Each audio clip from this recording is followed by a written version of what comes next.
شہدائے جنگ آزادی بلتستان کے اسمائے گرامی اپنے دامن میں سمیٹا یہ مینار قوم کے محسنوں کی نشانی تو ہے ہی، ساتھ ہی گلگت بلتستان کی سماجی و سیاسی تحریکوں اور آئینی حقوق کے علمبرداروں کی جدوجہد کا عینی شاہد بھی یہی چبوترا ہے۔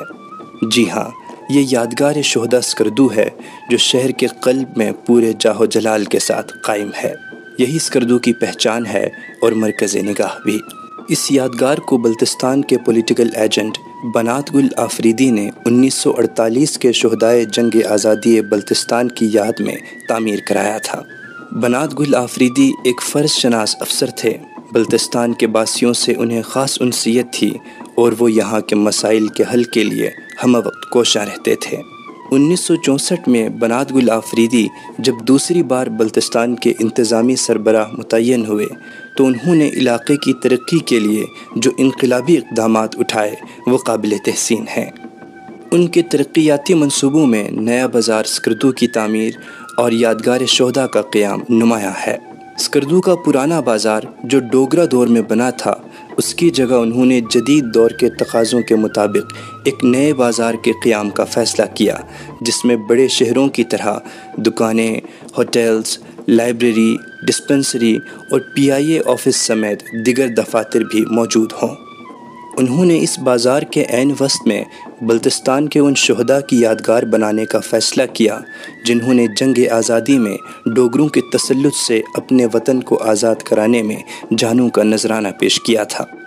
نیا بازار اور یادگار کی تعمیر کا فریضہ انہوں نے بلتستان کی 3 اہم شخصیات وزیر فرمان علی، ایچ غلام اور غلام نبی کو سونپا، جس کا تذکرہ بنات گل آفریدی نے اپنی کتاب بلتستان ان ہسٹری میں بھی کیا ہے۔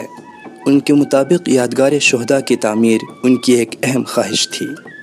سابق وفاقی جوائنٹ سیکرٹری وزیر فرمان علی، جو ان دنوں سکردو کے انتظامی افسر تھے، اپنی کتاب from donkey ride to flight in orient airliner میں لکھا ہے: بنات گل آفریدی جنگ آزادی میں بلتستان کے عوام کی خدمات کے قدردان تھے۔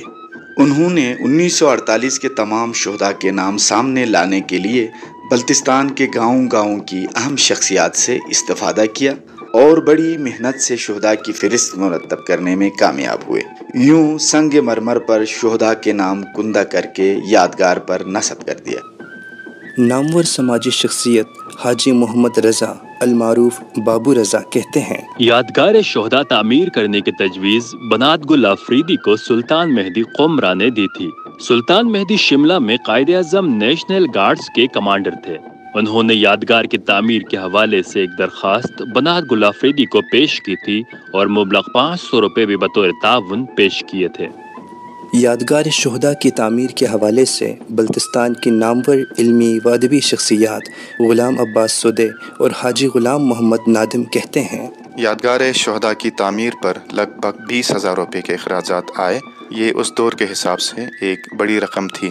یادگار کے مینار کا خاکہ خود بنات گل آفریدی کا ذہنی اختراع تھا۔ اس کی تعمیر کی ذمہ داری ٹھیکیدار قادر اخوند اور رفیق خور کو سونپی گئی تھی، جو چین کے شہر کاشغر کے رہائشی تھے۔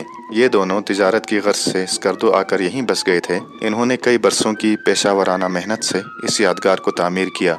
یادگار میں 2 خاص قسم کے پتھر استعمال ہوئے، ایک سفید پتھر جو کھرپچوں کی چٹان سے نکالا گیا تھا، جبکہ ہرے نما رنگ کا پتھر سکردو کے نواحی گاؤں قمرا سے لایا گیا تھا۔